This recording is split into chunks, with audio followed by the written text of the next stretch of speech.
I'm always looking out for a good deal, and never is that more true than when it comes to motorcycle stuff, because it can get pretty expensive, especially luggage. So when I saw Viking Bags pop up on my feed, I decided to give them a call, see if they'd send out a set of their ADV bags. They come in at like half the price of the competitors, and on paper they look pretty good. You might have a couple of questions. Who is Viking Bags? Are they junk? Are they worth the money that you're paying? Or should you just go and get some of the big names? I'm gonna answer some of those questions and some of the questions people have online about these Viking ADV bags. Let's get into it.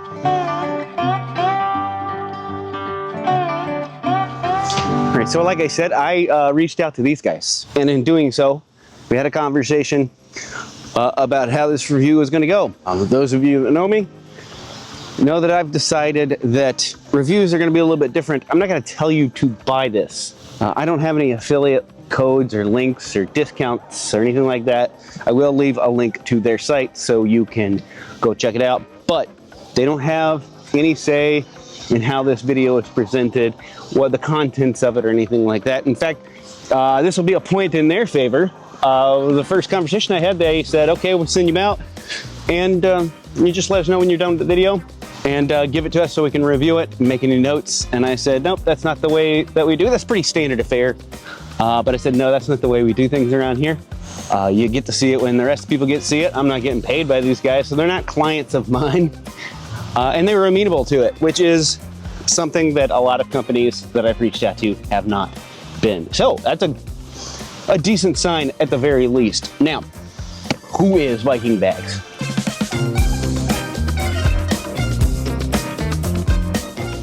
All right, Viking Bags has been around for a little bit, and if you've been online and you shop for motorcycle luggage, you'll likely have seen them pop up from time to time. They are pretty prominent in the cruiser luggage market. This is their first foray into ADV gear. Interestingly enough, you will see a lot of comments about this company, mostly from old guys on HD forums, about this being Chinese crap. So, before we get into anything, a little juice, a little tea about Viking Bags that I found out doing my research, because I researched these things quite extensively. In the world of most products, there's going to be some bad players. Companies that basically use the least amount of good materials they possibly can to cut corners and save a buck. Most of those companies are based in China, Taiwan, things like that. And then they have a distributor over here in the United States. I couldn't find out where these things were manufactured. The best I can figure and find out is that this company owned and operated here in the United States. Whether or not they manufacture elsewhere and ship in for assembly, that remains to be seen. That's not a very uncommon thing. In fact, and we'll get to this elephant later, the company that these bags most closely resemble also manufacture in other countries, ship to their warehouse, and assemble there, ship from there. So it's not a very uncommon practice. Viking Bags also holds a lot of patents for luggage. I couldn't find anything on these specifically, so I can't speak to that. But they have dozens and dozens of patents for luggage here in the United States. And interestingly, there's been a few companies that have tried to come after them very litigious ways, and their patents have held up in court through the patent office. So at the very minimal, I can say that the company itself seems legit. You might be asking, how are they saving money then and passing that savings on to you? And so we're going to get into that. We're going to talk about the construction of these bags. When you're looking at the construction of any equipment that you get for your motorcycle, whether it be gear or anything like that, you're going to see a few names that are going to pop up. Things like Cordura, Hypolon, Kevlar, YKK, they've become ubiquitous with the device that they are, but those are actually the brand. It's like Band-Aid. We all call it Band-Aid, but Band-Aid is a brand, not the adhesive bandage. So keep that in mind. These things on paper at least, and from what I can tell, are, as stated, is ballistic nylon, galvanized rubber, things like that. What you're basically getting is the non-brand name. It's the generic lithium, you know what I mean? You're getting 1600D ballistic nylon. To put that in perspective, my last set of luggage was 1000D luggage. The D is important, by the way, because that's weather resistance. And the ballistic nylon does not feel like cheap crap. I've had these for a couple weeks. Everything seems to be holding up just fine. It feels like the strapping is also a ballistic nylon. And then you have galvanized rubber all over, and they feel really good. The way that they're getting a good deal on these bags, one is using more of a generic non-brand name. So you're getting ballistic nylon, but you are not getting Cordura. That's the way that I can tell, at the very least, this is getting away with having this be so much less than the competition. Now, whether or not that's going to affect the longevity of this remains to be seen. I've only had this for a couple weeks, and I haven't put it through as rigorous as testing as my other bags. I haven't had any real issues with the construction. There's double and triple stitching pretty much everywhere there needs to be, like where the webbings are, where straps are, where buckles attached, things like that. They're using aluminum for the G-hooks, double and triple stitching where the G-hooks attach. All of the plastics look pretty good. It looks like they're using steel for the mounting plates, but all the fasteners look good. The construction is, at the very least, above average. And that's important because even if it costs half as much, if you're buying it twice as much as the other guys, you might as well buy the other guys. So, again, on paper, construction looks good. Let's talk about the features. Now, features, there's a lot of them. I'm gonna go with my favorite one by far, and this is gonna seem small and insignificant, but I love this. This bag is locked to the racks with a lockable key. Right now I can't take it off, it's locked. I've got a key, I can unlock it. It's a double security lock too, so you have to unlock it, push it, and then boom. And then literally mounted, hard metal on the back. Put it back on.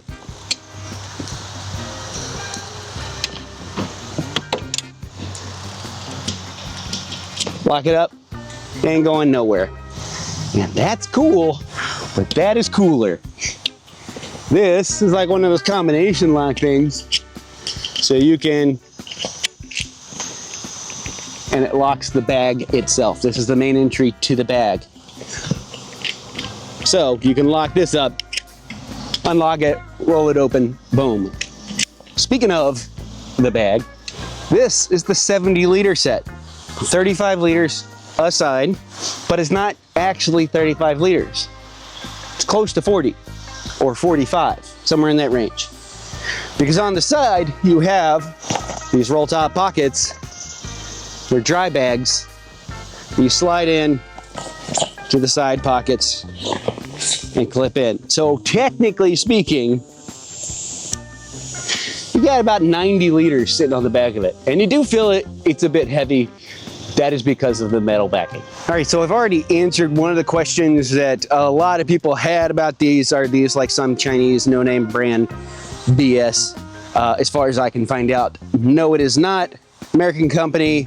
They may manufacture and then somewhere else and assemble here. The other question is, how durable are they? So far, they seem pretty good, and on paper, they seem better than good. Better than average. But some people asked about the construction of the mounts, because if you didn't know, for the price of all this, it comes with a rack, which is wild to me. Now, it seems like steel construction. It's a bit fiddly to put on, not too bad. Most racks are a little bit fiddly to get on. This is no different. I'd say it's middle of the road average as far as like fit. But there are some things that I would address if given the opportunity. If you're on the road, those racks are going to be perfectly fine. More than fine. They are extremely sturdy. But these are off-road bags. So I look at it from the point of view of somebody who's going to be off-road. And they do give me pause for a few reasons. One of them is right here. Part of the reason it's so sturdy is because the brace that's in between the two racks also connects to the metal section of your tail, at least here on my Tiger 900. And while that's great for stability for this thing, if for whatever reason this goes down, that could present a problem. It may be stiff enough to take up the brunt of the damage, but the possibility of it bending this little frame piece that comes off of my subframe for my tail is, it's there. The other thing is the fasteners. Another way to cut a little bit cost is to create a rack system, have a handful of these racks that are kind of universal, and then making mounts for them for specific bikes. I can't be sure, I haven't gotten any verification from this, but I believe that's what they're doing here.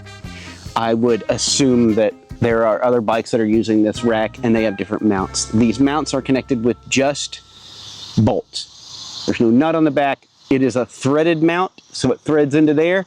Like I said, really secure. It does not move, does not rattle. But when you're off-road, this thing is likely going to hit the ground at some point, and any point of failure is kind of a check against it. Some people aren't going to care because they're more skilled than I, and they're not going to end up on the ground. And if you do mostly road riding, the last of your worries is going to be this mount if you're going down on the road. So it's one of those things where personal preference comes into play. Now comes the part where we talk about the elephant in the room, okay? You're gonna look at these bags and you're immediately gonna recognize them visually if you've been searching for ADV luggage. They do look like the Moscow Moto backcountry. Here's where you gotta determine what kind of person you're gonna be. It is a little sketchy. I don't like copies for the sake of copies. However, caveat, asterisk, nothing in their marketing is being dishonest and tying them at least tangentially to the Moscow Moto bags. The name of it is different. Like, they're not coming through and trying to piggyback off of them. It's a visual only. I personally, not really a stickler on that. I don't care as much. But some people will. So you have to make that decision for yourself. If they were being dishonest in their advertising and used keywords and names and all this other stuff, I would have more of a problem with it. But imitation is the highest form of flattery. They saw the best in class. They decided they were going to crack at it and make it with more affordable materials so that more people could get the one that they like at a more reasonable price. Which, by the way, like I said, is about half of what the competitors are. For just my bags and my rack, for my other setup, you're looking at literally twice as much as the full setup here. So again, you gotta make that decision for yourself. Now, I have a solution to that issue that they probably don't give a crap about, but this is what I would do. Get rid of this beaver tail entirely.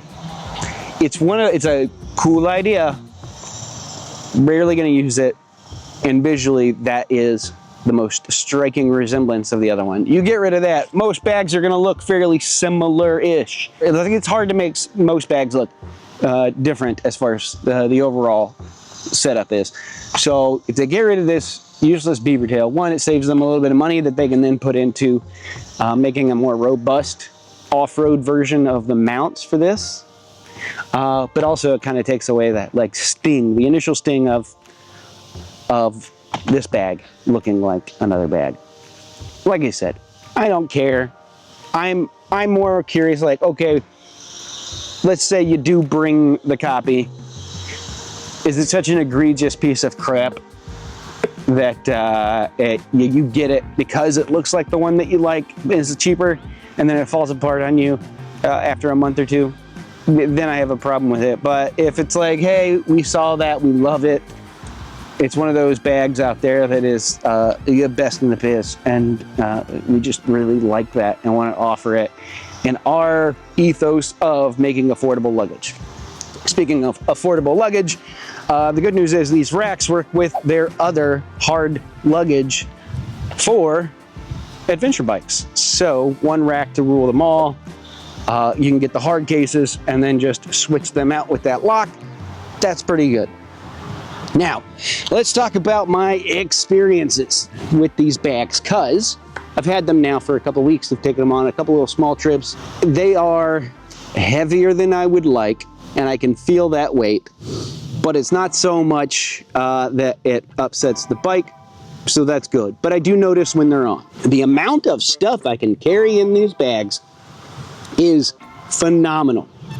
Usually when I go camping, and you may have seen it in videos of mine, I'll have a bag sitting on the back here. It's a 40-liter dry top bag from Triumph. And that I just put all my camping gear in, and then I'm off. I can fit all of that in just one of these bags. That leaves me the 40-liter bag to do other stuff, and a whole nother bag on the other side for food, clothes, and all that jazz.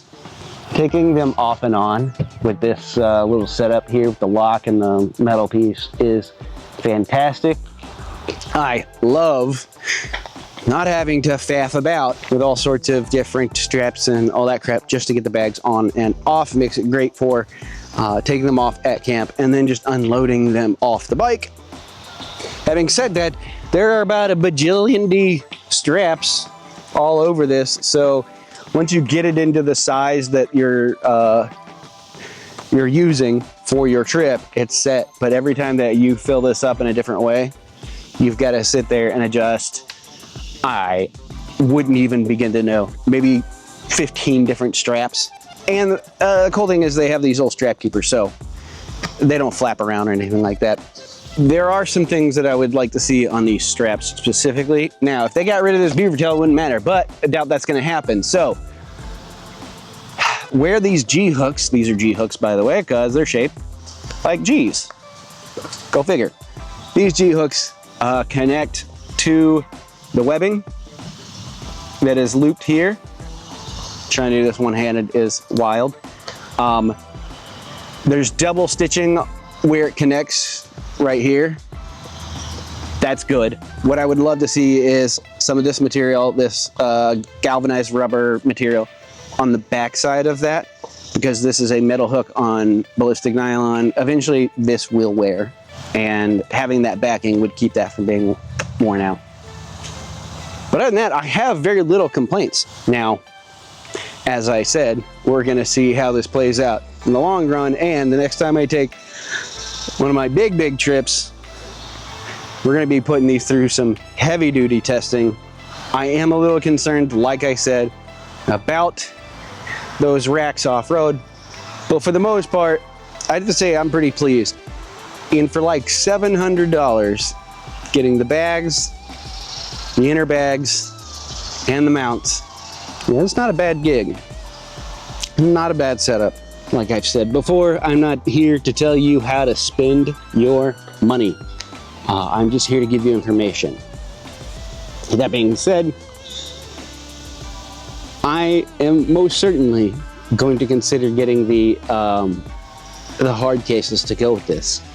It's one of those things where, like, this has impressed me enough to give them another shot to try some of their other luggage. They have tank bags, they have backpacks and chest rigs, and like I said at the rip, they've been doing cruiser luggage for a very long time. I want to say since 2007. So they have plenty of stuff for not just adventure touring bikes, but sport touring bikes and cruisers. So I'll leave a link to their site so you can check it out. I don't have an affiliate code. I don't have a discount code. I don't want those things. I want to be as unbiased as I possibly can, and that means that my interaction with this company is going to be a very transactional one. They sent me out these bags. I'm going to take a look at it and let you know how they are. And what I think so far is they're definitely worth your time to research. I've been enjoying them, and the price is nice. So there'll be a link down there for you to go check out the bags, see if there's something there that you like. Let me know if you've ever used any of Viking bag stuff, what your experience is down in the comments. And we'll see you on the next video, guys.